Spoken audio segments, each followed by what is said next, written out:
Good morning, everyone, and thank you for attending. People are still signing in. So while people are signing in, let me just walk you through a little bit of housekeeping notes here. My name is Lydia Sani, and I am a co-owner of Redwood Performance Group. And what I'd like to do is this is Zoom. So for those of you who are not familiar with Zoom, when you want to chat and at any time, please feel free to ask questions. There's a chat button at the bottom. So please click on that in order to enable your chat. And you can send a message either to only the panelists, which are Kashmir and myself, or you can send it to everyone and then everyone will see your question.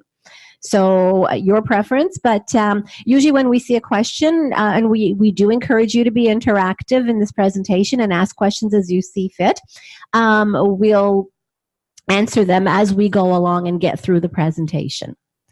So on that note, I'd like to get started. So today's presentation is on the use, abuse, and disuse of power. We're very excited to have with us Kashmir Burke.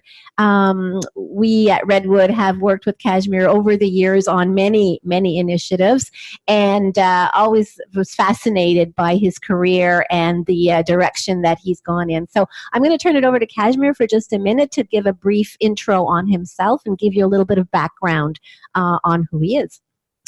Thank you, Lydia. Yes, I've been working with Redwood for a very long time, with decades now. But the work that we're going to discuss today is actually not just unique in Redwood. I think it's just unique everywhere. And so it's going to be great to hear your questions and your thoughts.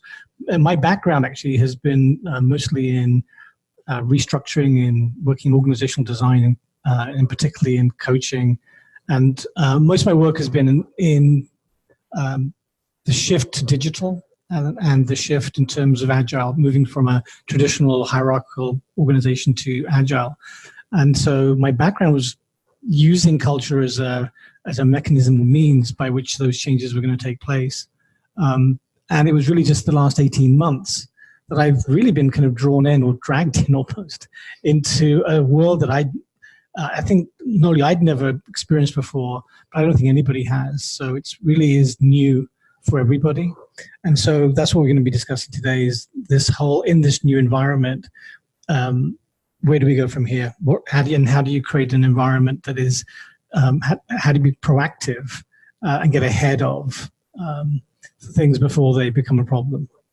And very timely, because so many people wait for the problem to happen before they do anything about it, don't they? Yeah, that's been part of it. So part of my clients are people who are just dealing with the recovery.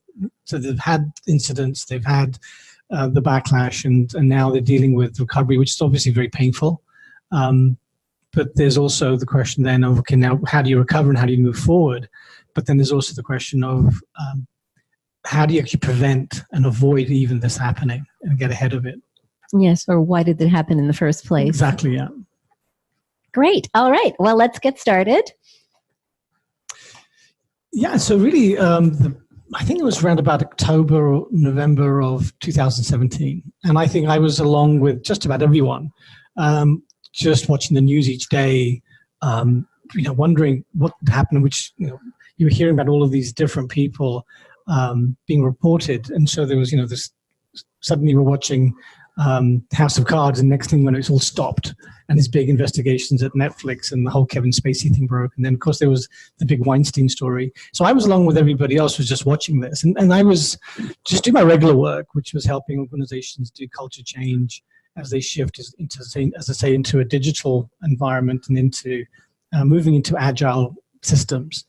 And it never occurred to me to even get involved in this until my phone started ringing. And I was kind of shocked at first because then these were all clients, and I've done a lot of work, particularly in the States, in the media sector. And so these were former clients and current clients who were phoning me and saying, are you willing to help us out? Could you help us out with this sexual harassment situation? Because you had Michael Orskes, in the head of news at NPR, the former editor of the New York Times, had been just fired. At NBC, you had Matt Lauer and Mark Halpern, and CBC, you had Charlie Rose, and even their president, CBC's president, Les Muniz, and the list goes on. And my immediate reaction was,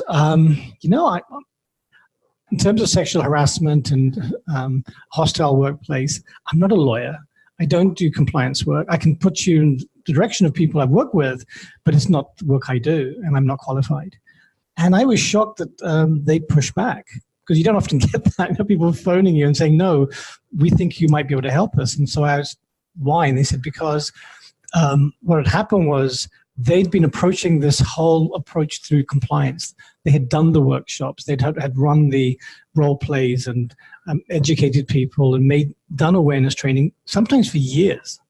And they were confronting the fact that the compliance training wasn't working.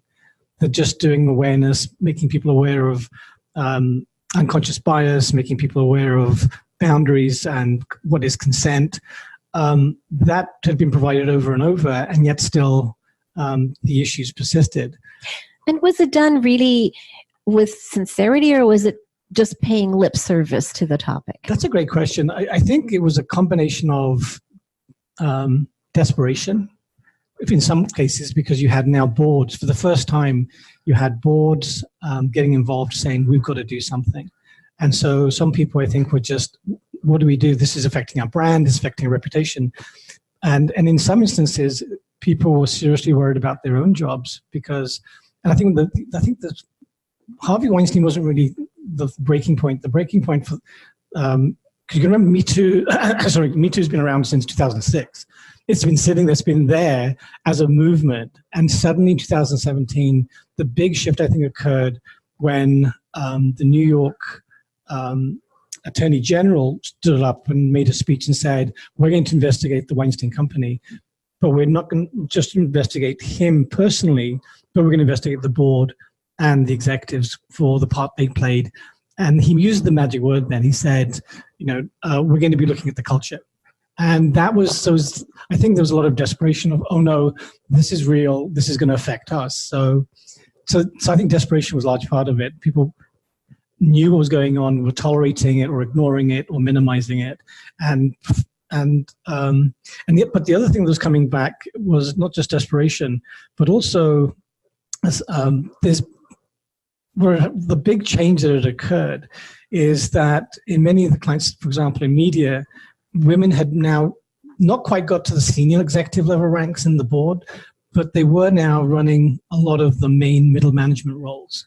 So when you go into those media companies, the producers, the editors, the senior journalists, you had Pulitzer Prize winning journalists coming back from Afghanistan and Iraq.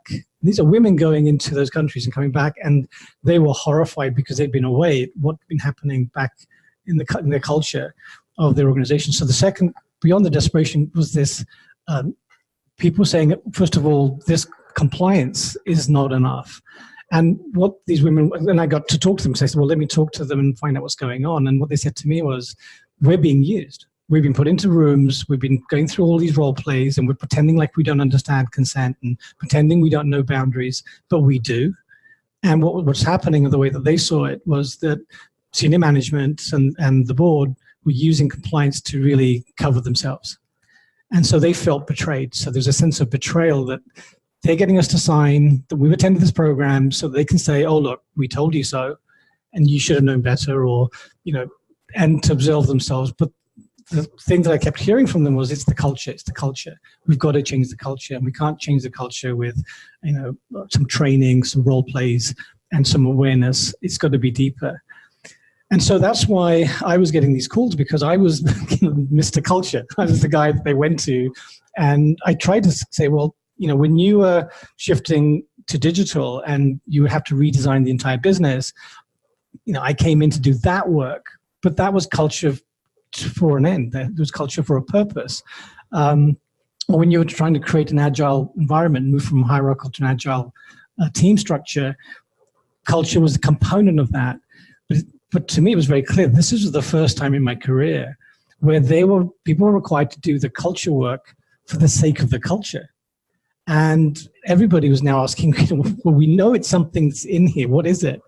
And so I stepped in. I said, okay, let me investigate. Let me find out what's going on. But I was upfront. I don't know until I find out, until I speak to people and I really understand this fully myself. So I can't help you till I've understood that. And I got access then to what was happening. And there's some of the things I want to share today that were just things that, it was kind of interesting. There were companies I'd worked for a decade, and I suddenly, it was like you get to know them for the first time, because it was really, they were naked. You could see through the veil of what people were doing to what was happening behind the scenes. And so before we go further, I mean, culture, the word culture needs a little bit of clarity. Because it's used we use it every day, and it's used in different contexts. When we look at the word culture, probably one of the most helpful definitions I found was actually from a Canadian. It was Marshall McLuhan. So Professor McLuhan, most people will know, is probably one of the most thinkers in terms of media. He was thinking about the internet 30 years before it was developed, and he was writing about this stuff at the University of Toronto long before anybody had even thought about media as being a concept. And so the way he described culture, I thought, was very helpful. And he described it as really being in the fishbowl. That when you're the fish and you're in the fishbowl, you don't know that you're in a fishbowl. And the water you're surrounded by is your culture. You're living through it. You're breathing it. It's everything around you. It's what's giving you life. And the only way you get to understand culture is when you're pulled out of it. So when a tragedy occurs, you have a loss, there's been an accident or disease or illness or death, or there's been a company goes bankrupt, or something bad happens, we are taken out of that water. We are suddenly shocked, and then we become immediately aware of the culture. And so you see that over and over again. And this is certainly what was happening here. People were like, oh, we're not safe in the fishbowl, and we're in a fishbowl, and we need to do something different. So there were people crying out for the culture to be changed, and part of my kind of reaction was, well, we've got to understand where the word culture comes from even deeper, because in my mind, and this actually goes back to the title of this discussion, is culture is change.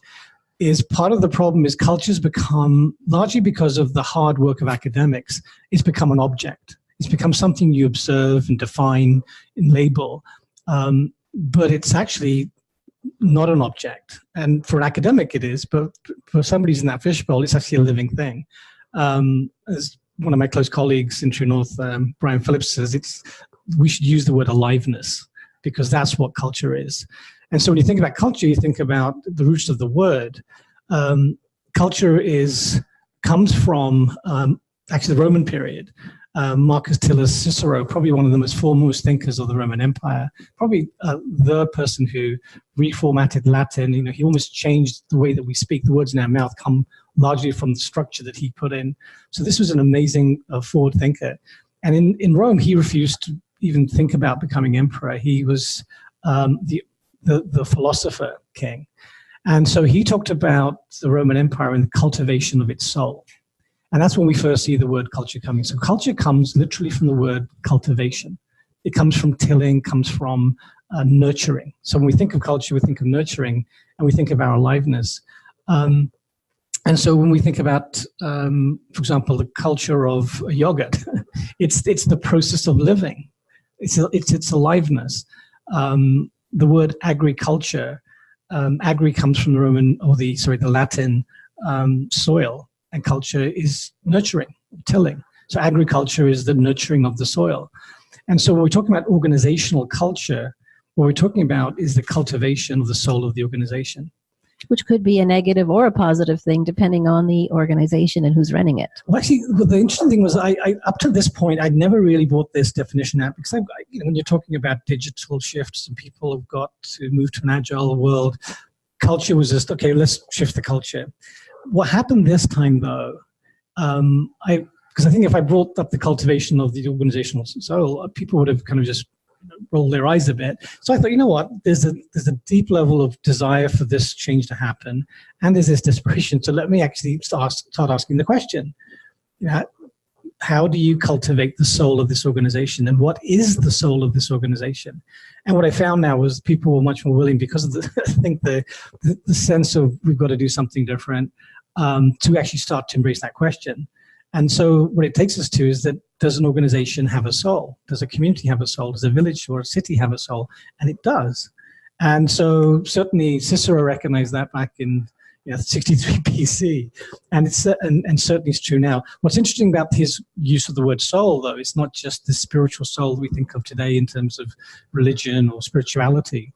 Soul for the Romans, and certainly for Cicero, was everything. Was your soul, was your embodiment. It was your physical, spiritual, intellectual, your knowledge, your feelings. It's all of those things that are embraced. And so I was able to start asking this question, I think, now more freely than ever before. What is the soul of this organization? And how do you as a leader cultivate that? And I think that was the shift. And that was, for some people, actually, a welcome change, because they hadn't really thought in those terms before. But if you think about it, a lot of great leaders have been doing that already. Great leaders don't wait for the title or for the role. They're just doing this because that's who they are. And for others, this was a question that challenged them in terms of how they see leadership.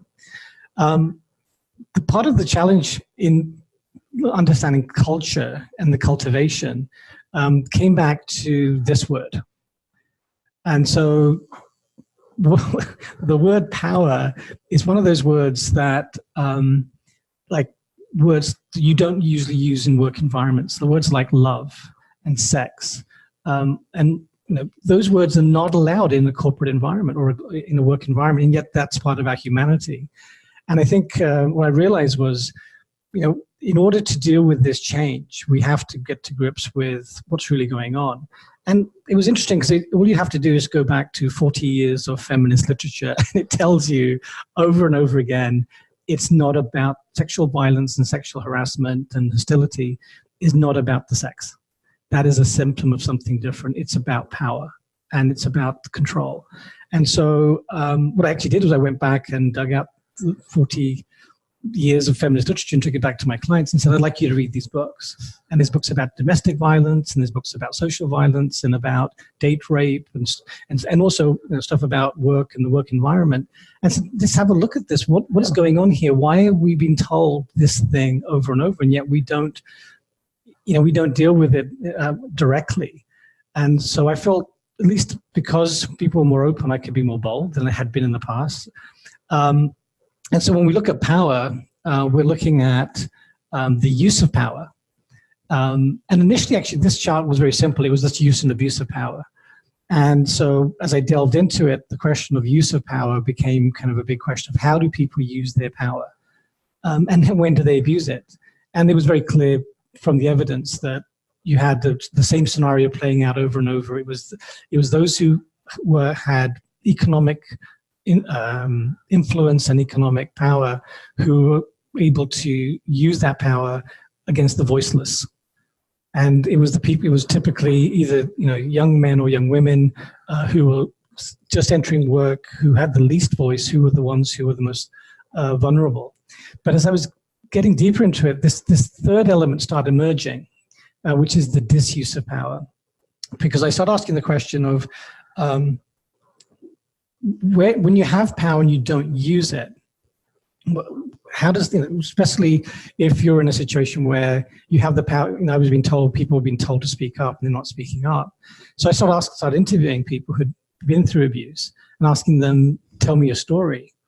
And what I was shocked, I was actually making an inquiry to find out, well, why didn't they speak up and what was stopping them from using their power? But what I realized is by going through the discussions, it wasn't the victim of violence that was just using the power. It was the perpetrators, because the perpetrators of abuse are filling a void within them. You've got people who've got immense institutional social power, and yet they still have to go and abuse someone. They still have to bully someone. What is that about? And then I realized that the biggest disuse of power is the person who's committing the crime. They have not, there's a gap or a void within them that they're not addressing. And how would you call someone, like very often you hear about this and it was commonly known in the company, but people chose to look the other way. Where would they fit in this? It's a powerful, it's a big thing. I think this goes back to the culture piece. We talk about people's awareness and their skills and knowledge, but people start to learn cues of when to speak up, when not to speak up. And part of it was people who did speak up were not being listened to.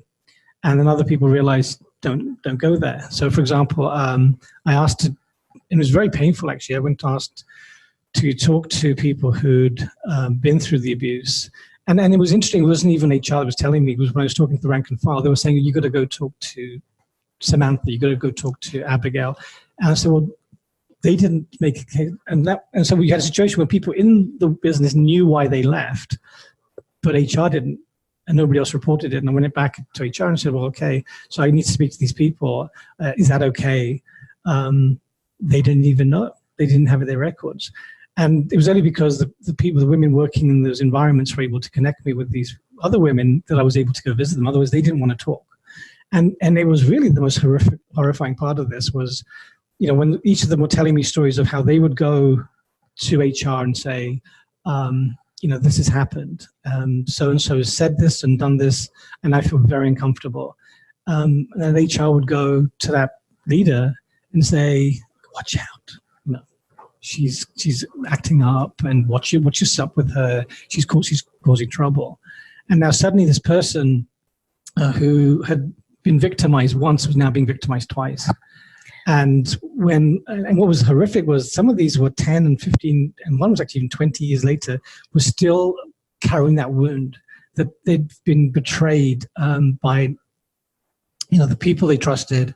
And the wound was as fresh as it'd been like the day before. And I was shocked at, imagine now the scale of this. And so the thing is that you've got this collusion going on. And in that instance, particularly, it's not true for everyone, but it is true in that instance. HR has this conflict of interest where are you an advocate for the employee or are you the representative of management? And different HR people play that role differently. And that is a double betrayal, because when you go to HR, usually I'm sure people are very nervous and they're going to sort of pour out their soul, hoping for support. Mm-hmm. And when you get that, it's that double-edged sword. And then you get the ripple effect, which is everybody else now. That's where it becomes part of the environment or the aliveness of the organization. It becomes part of the fishbowl, because now everybody else knows, okay, we know what the boundaries are. And even if the HR people change, which in many instances they'd now gone through 3, 4, 5 different iterations of different people, but still that organizational memory is still in the water. It's still being breathed in the gills. It's still the culture. Still the culture, yeah. And so it's amazing the power of that. So part of the question then was, how do we address this? Was to get to what is the source of power? And again, if you go through the literature, there's tons of books, going back to Aristotle and to Nietzsche, and people have written about power in all kinds of forms. But what I found was it really comes down to 2 very basic things. One is what I'm calling the trappings of power.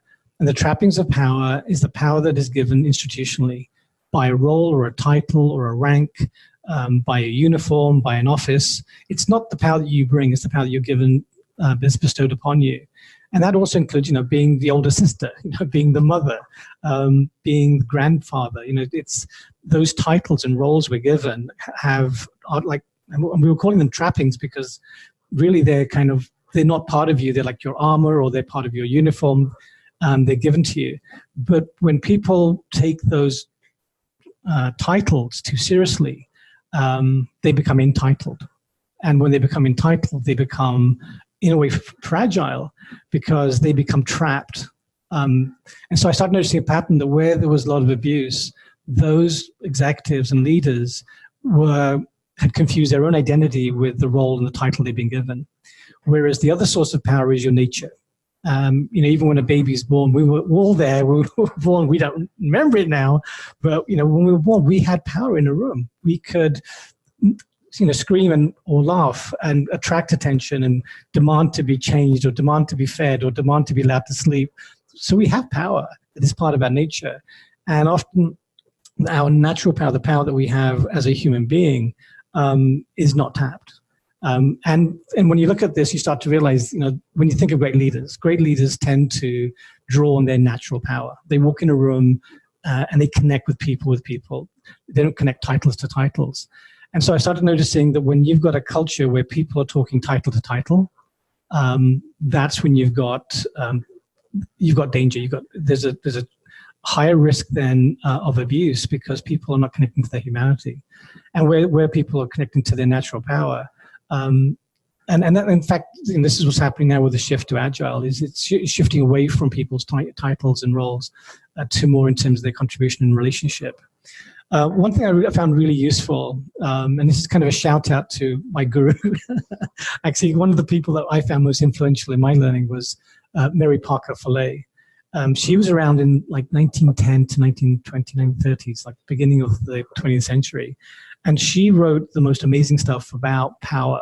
She actually, and she was writing about it at the time when nobody else was writing about this stuff. And it's still, even a century later, her writing is still foremost. So she talked about the fact that in organizations, how power is used is either coercive or coactive. So coercive power is power over someone. And she showed how the hierarchical system has been created, where we take it for granted this is how people work, but it is something that's been formed where people have power over others. And she called that coercive power. And then she challenged that against coactive power, which is power with. And so the difference is, with power over, I'm coming to you as your boss and I'm lording over you and demanding X, Y, Z. With power, coactive power is where we both are looking at a situation or a challenge. And she created this notion of situational leadership. You look at the situation, you've got power, and I've got power, and we join our power with each other. And 100 years later, that's what's emerged now in terms of what they call agility or lean or agile approaches. And so she predated all of the thinking around servant leadership, from Robert Greenleaf, for situational leadership from Ed Blanchard, and emotional intelligence. She wrote about that stuff a long time ago. And still, she's not very well known. Academics don't pick up on her work. But in terms of her work, just this notion of shifting, understanding authority. So she kind of taught the fact that when we think about authority, we've been taught to think about authority to the right, about coercive authority, about authority as the person who's controlling us. But that's not where the word authority comes from.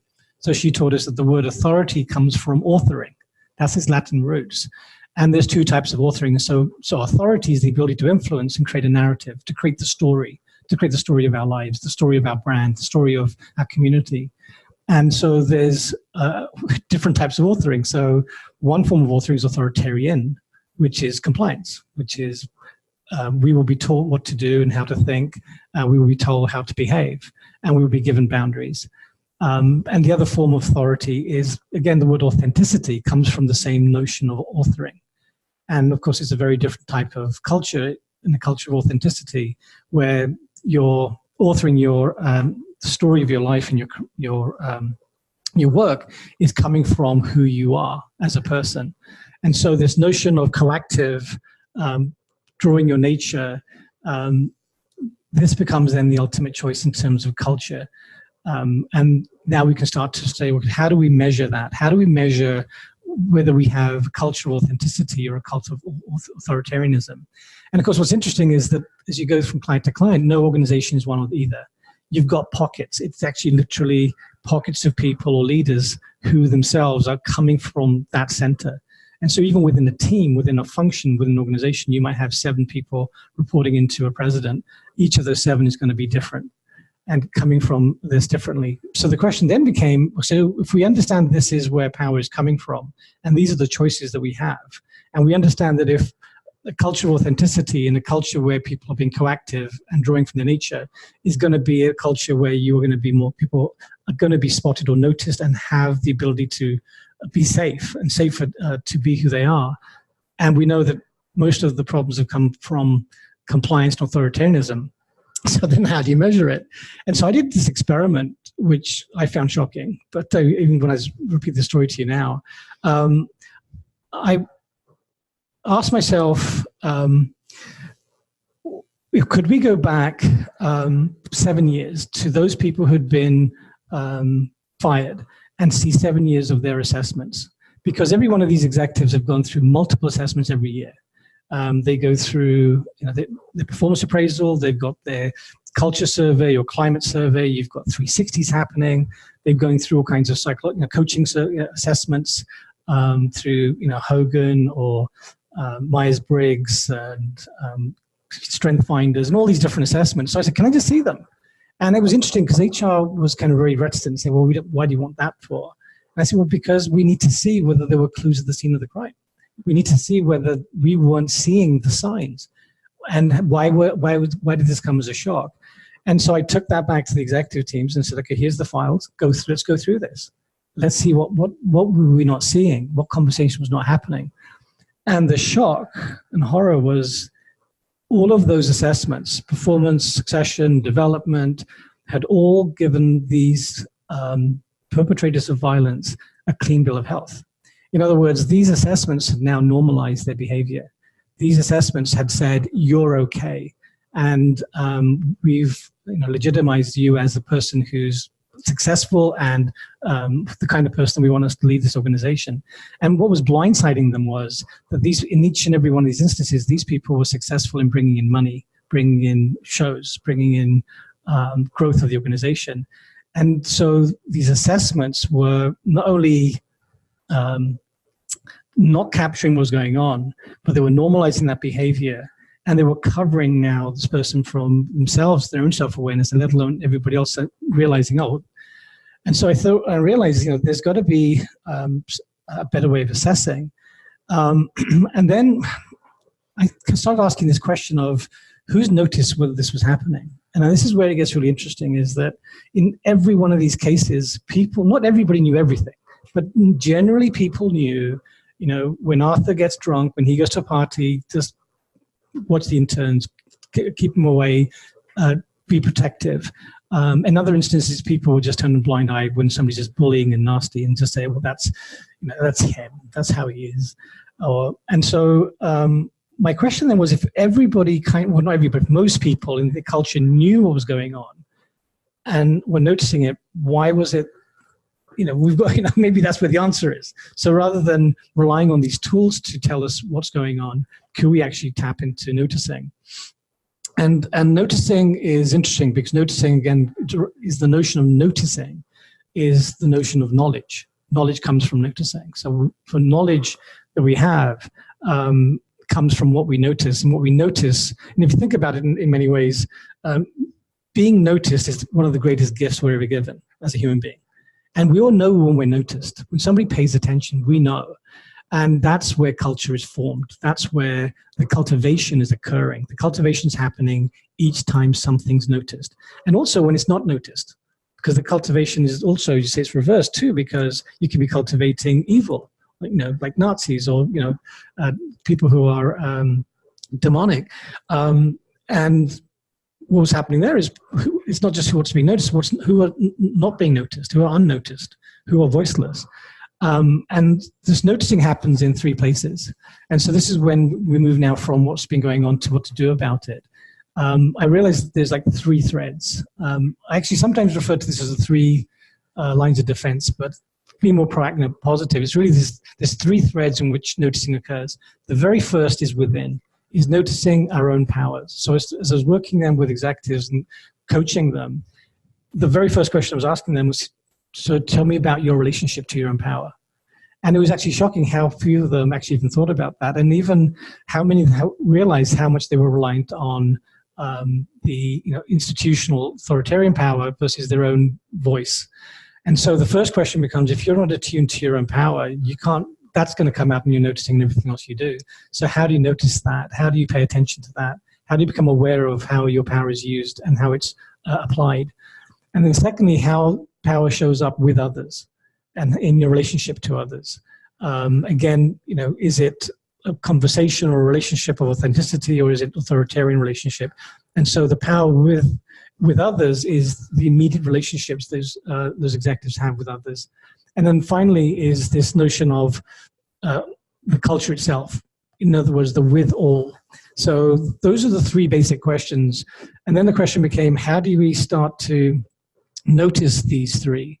And so given that noticing is comes from the notion of knowledge, what I realized was that this isn't just about getting people to notice so that it's a safer environment. It's actually generally understood that 70 to 80% of the knowledge in an organization is tacit. And tacit knowledge is the knowledge that we have within ourselves, experiences, and that those companies and organizations who've tapped into tacit knowledge are the ones who create, they innovate.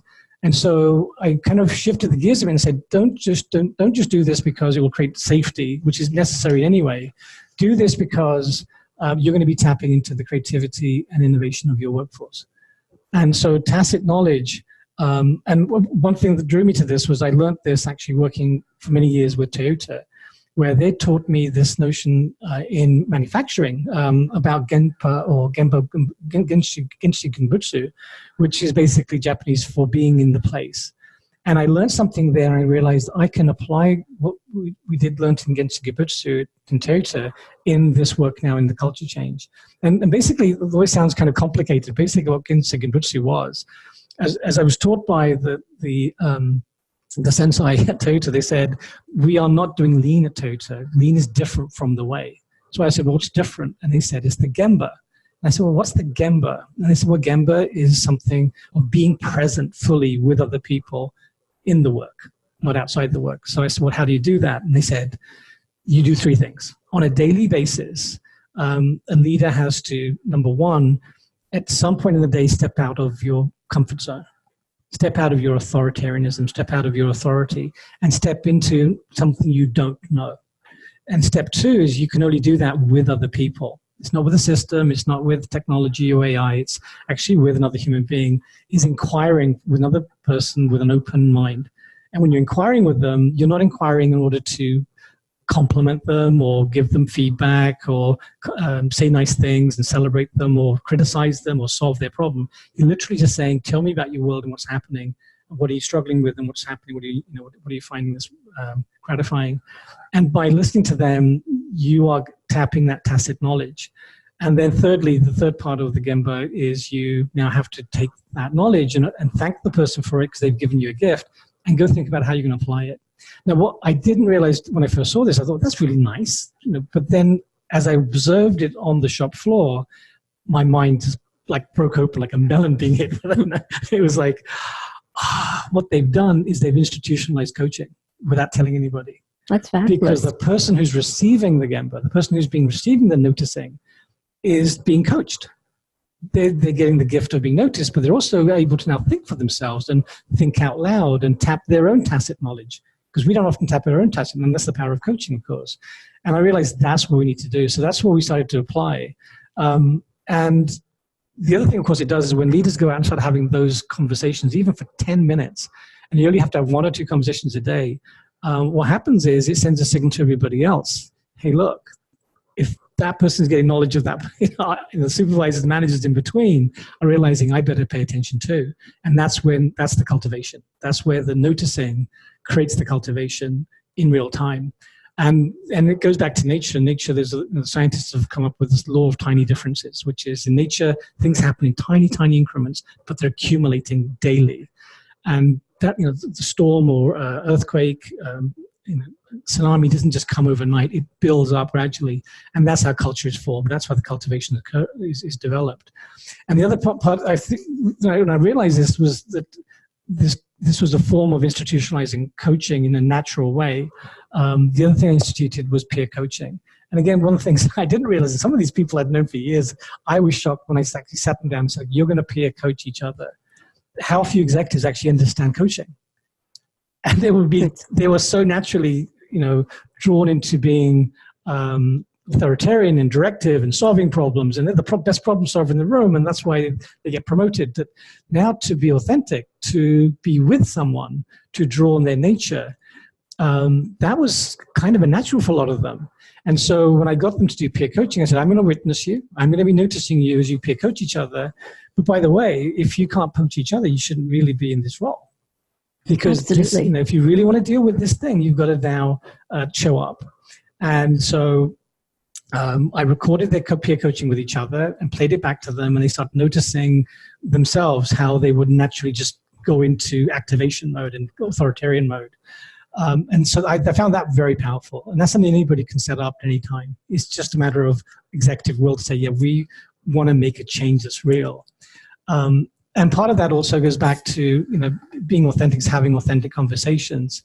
I'm going to skip through this a bit because there's something else I want to skip to, because we're running short in terms of time, and I want to make sure we get questions and Q&A. But authentic conversation really is the notion of knowing when you're in an authentic conversation, and it's two-way, and it's not just somebody lecturing somebody or telling somebody what to do. So talking with each other, not at each other. Exactly. Yes. Beautiful. Yeah. Exactly. And what does that mean? And part of and so the other part of that is what I realized was this notion of dual processing. And so I asked the executives, what percentage of your day should you be spending doing culture work, the cultivation work? And it's a trick question because, some will say, 25%. So, oh no, it's 80%. And I would just put the board 100. What if it's 100%? And that their mind boggles because they've been using the notion of culture in an authoritarian ways of, well, I'm doing my planning, I'm doing my other work, and I'm doing my leading, and I'll do my culture between 2 o'clock and 4 o'clock on a Wednesday afternoon. The truth is that when you get to that level, you should be dual processing. In other words, when you're holding your meetings, when you're making decisions, making presentations, when you're listening, when you're making decisions, you need to be processing that at the same time. And so the notion of 100%, and actually what we then did was we instituted journals. At the end of each day, the executive would write down what percentage of the day were they actually in authentic conversations, where they were with when they were doing this dual processing, and what percentage were they not. And we wanted to recognize for people that happens to all of us. That's why we have prayer and meditation in every culture, because it's something that we have to practice and build. It's not something we naturally always have. We have to refine it because we've been drawn away into other ways. But the other piece I wanted to cover was the contextual agility, which was actually brought me back to my original work, which is you can change the way that people notice themselves. So going back to, you can change the way that people relate to themselves, and you can change the way they relate to others. But you've now also got to deal with this third element, which is not just about passing new policies and new legislation or saying, well, here's new ways of reporting. All those things are important. You need to have those in place for legislative and compliance purposes. But the bigger question was, how do you shift to a culture of contextual agility, where in agile systems, what I discovered was in more agile systems where you've got more collaborative type of work environment, there's those team structures leave it less places for people to hide. And so literally restructuring the work into agile teams results in more people being able to find their voice and share, which makes it harder for people to have authoritarian power over others. And so my view is that ultimately, you've got to relook at structures, not just policies. But the point is that you do that not just for the sake of avoiding abuse. You do that because it's the human thing to do. It's how you create tacit knowledge. It's how you create innovation. It's how you create more engagement. That's how you tap into the diversity and the strength of your organization. And so this piece I'm finding is interesting. Some people get this straight away, and others still struggle with this. And ultimately, for me, that's the question: if a leader says, "You know what? All that other stuff, great. I love the coaching. I love all the work you're doing. They're teaching us about noticing and the culture change in the organization, but I don't want to change the structure."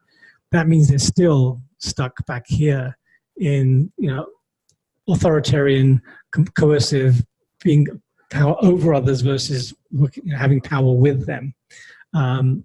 And so that's still ongoing. But going into the future, as we start to get into this, AI has brought a lot of questions. I think for me personally, artificial intelligence is going to do one great thing. It's going to make the explicit knowledge that's available more accessible to people. And what it's going to do is say, okay, if you don't tap into the tacit knowledge, you don't need to do the work.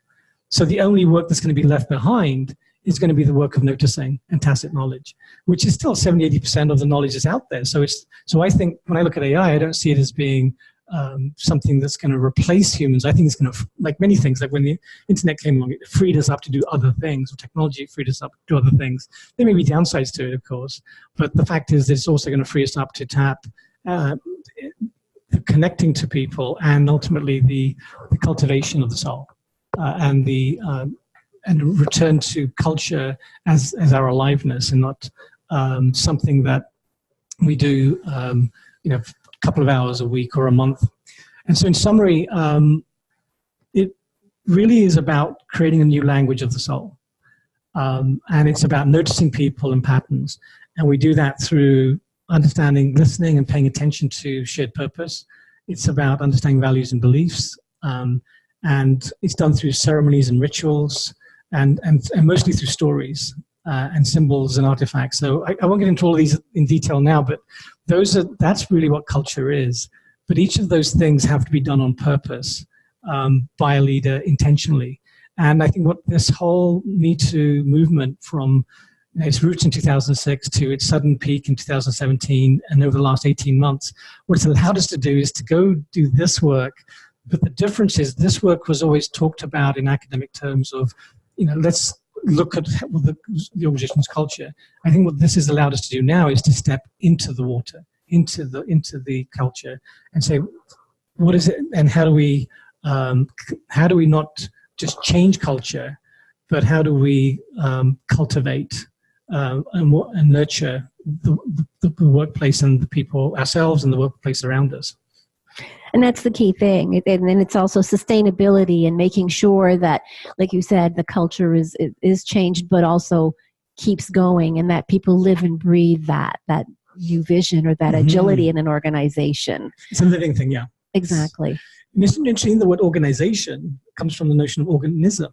We forget that an organization is an organism. It's a living thing, as opposed to an object that just, and I think a lot of it comes back to being in the industrial age. Because before then, people, rural areas and farms and communities and villages, this wasn't a big question. The industrial age really moved us into an environment where we have to optimize things and set up structures.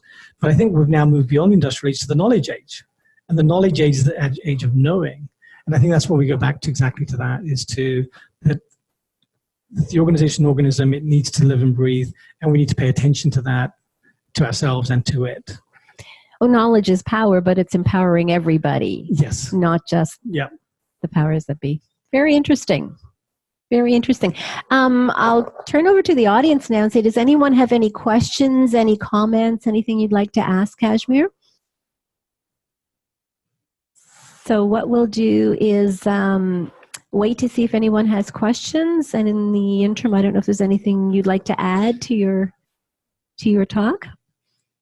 Actually, let me raise a question, and this is more, I guess, has to be, because we're in dialogue. This it's a rhetorical question for everybody, is to think about today when they go back into whether working with clients, working themselves in an organization, or even in a family, to maybe go back and start asking these questions for yourselves in terms of both within yourself. Where is your authoring? Where is your story being written, the story of your life being written? Is it coming from authenticity? Is it coming from compliance? In your relationships with others, in the roles that you play. And then sometimes it's innocent things. I remember one of my clients where she was very much about empowerment and engagement.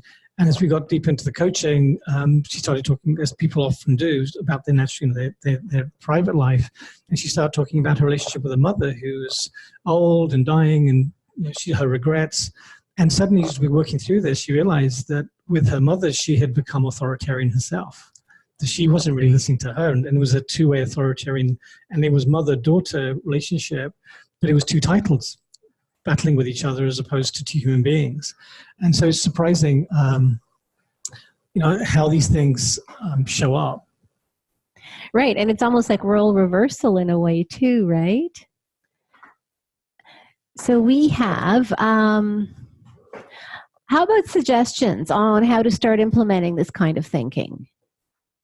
So I think the first one is on this board here is within.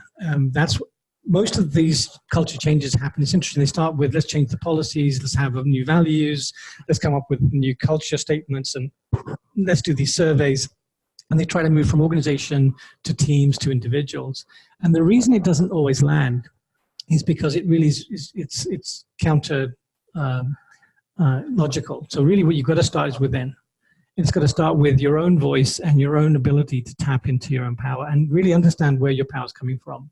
And understanding where you yourself are using your power or misusing it, and in some instances without recognizing it.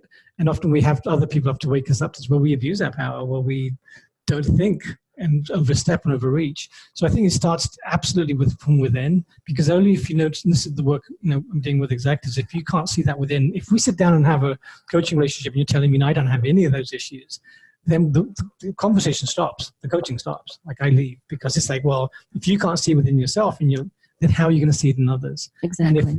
And the fact is, we're human. We are. we are imperfect and impermanent, and so it starts within. And I think then the second step is in our relationships with those around us. It's noticing that again. It's noticing where am I having a real relationship with this person, or is it just my titles that are due to two titles talking to each other? And then I think, and then that course, and we understand in the work environment, people that we have influence over. When am I stepping into my title and my role, the trappings of power? When am I trapped in that as my identity? And when am I stepping into my soul, into myself, into my true voice? And how authentic is that conversation with others? And then the third element is in terms of the culture overall. The most immediate thing I think is actually starting to examine not just the policies and practices, but the structures, and seeing how the organization itself, who does it reward, who does it listen to, who's voiceless, who's being heard and who's not being heard, who's being noticed, who's not being noticed. And very quickly you start to see where the frailty is in an organization. So basically what someone's asking here is that it can't just start at the top. This has to be an entire organization embracing this. And if they don't truly embrace it, it won't work. Is that correct? Absolutely, yeah. And I think, the notion, absolutely, it's going to be, and people, I guess in this day and age especially, in terms of the top, the notion, the folks who are running the organization clearly have to realize their behavior now is under a microscope. Mm-hmm. And so I think there's an incentive for them to do something different. And not just reach out for programs, but actually start asking themselves. So there is actually a need for people at the executive level to ask how they use their power. But I think it's true for everybody in every role. And it really comes back to the quality of our life. So I can walk into an organization that is very authoritarian, but as long as I'm true to myself, I can now carve out an ecosystem around myself. And that's what I found is literally every company I've worked with, they aren't either authoritarian or authentic. There's pockets within them. And it's like you're saying, it's not who you work for, it's who you work with. And so leaders create that. And I think that's really where to start. So it's a big behavior change. It's also looking in terms of recruiting new people to make sure that those new hires are on board with the way of thinking and the way an organization works. Is that correct? Yes. It's noticing, paying attention to what's not known, because we typically we've bred this culture or this notion that to be the leader, you've got to have all the knowledge and you can be the one with all the answers, and you're the fastest one in the room with the best answers. You get promoted. We've got to really start examining, who it is that gets noticed and who gets promoted and who gets rewarded and recognized for what, and the source of innovation.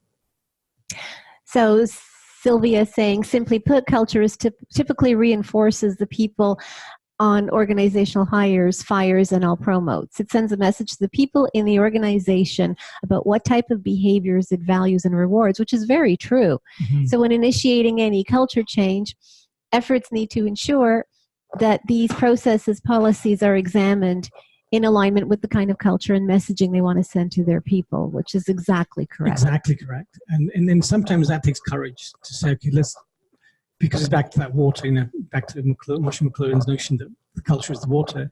And I found many times people in HR themselves who tend to be the ones who've entered that profession in order to do this culture work are actually countercultural in the sense that they're very protective of their systems. It's their programs, and they don't want to let go of those assessments. They don't want to let go of, even though those things are protecting or even concealing what's going on. Yeah, that's exactly right. What Sylvia said is you've got to start examining those, I call them moments of truth, those moments where you're hiring, you're developing, you're promoting. And when you look at it was very easy for me when I started looking at the succession planning systems, for example, of how do you decide who to promote and who to develop? And then you start noticing that a lot of the people aren't even noticed. They keep going back to the same people because they've already decided who their high potentials are, and the focus is all on them, and it becomes part of a club. And that's when, so those systems have to be examined to the root, saying, well, how are you paying attention through the year to what's going on? And this goes back to this Genshin Genbutsu. When leaders are walking the line, talking, listening, learning, they start actually realizing the companies in the company, because they've been presented to all day long. As you rise up in the ranks, more and more, people are fashioning what they're going to tell you. They're organizing it and selling to you. And the only way out of it is, and this is what actually was interesting, this was empowering for the executives, was for them to know, you know what, those are formal presentations. You got to go and check firsthand, and you don't have to spend the whole day doing it. But if you do this on a regular basis, you're actually going to discover, as one of the clients said, she said, I come back to work. I thought I'd worked here for 10 years. I now feel like I'm here for the first day. Like I'm discovering new parts of this organization I didn't know existed, and people I didn't meet with. And it's really changed her way of relating to the organization. So that takes courage to do that. Mm-hmm. Whereas people, exactly, they hide behind these systems, and those systems become hardwired, and they become very controlling. Or with unintentional consequences. Exactly. Like I remember working for a big corporation years ago, and they had hired someone at a very senior level, mm-hmm. and they knew he wasn't a fit. They knew that he had a huge ego, but they thought, oh, but he'll do great things. It fell apart. It didn't last. He was a bull in a china shop. And those are things, I think, those are hard decisions as a recruiter to go, this person has all the qualifications that I need, mm-hmm. but will they succeed in this environment? Right. And also it's interesting, I've noticed we've all noticed when a new leader comes into a role, how quickly just about everything changes. So it's not just that person brings their values, and it changes everything. And so this notion that it's not top down or bottom up, it's inside out. And I think and then there's the hard reckoning is there are some leaders who are incapable of noticing, incapable of moving out of their armor. They're identifying their authority as their identity. And that's when you have to, an organization has to make a tough choice, because sometimes those are the people who are bringing in the big bucks. They're leading the big shows. And now you have to say, you know what, I'm going to cut for the sake of something that I don't know. I'm going to invest in. That takes a lot of courage. And that's the question of being proactive now, of saying, are you going to really, truly pay attention to and notice your culture? Fascinating. Well, thank you so much. I hope everyone learned a lot today. If you have any questions afterwards, please feel free to email me. I'll make sure Kashmir gets all the information. And if you want to reach out to him as well, let me know. I will send you his email. There will be a recording of this webinar available as well over the next few days, which we'll be sending out to you. So thanks again for your time, and we hope you enjoyed it.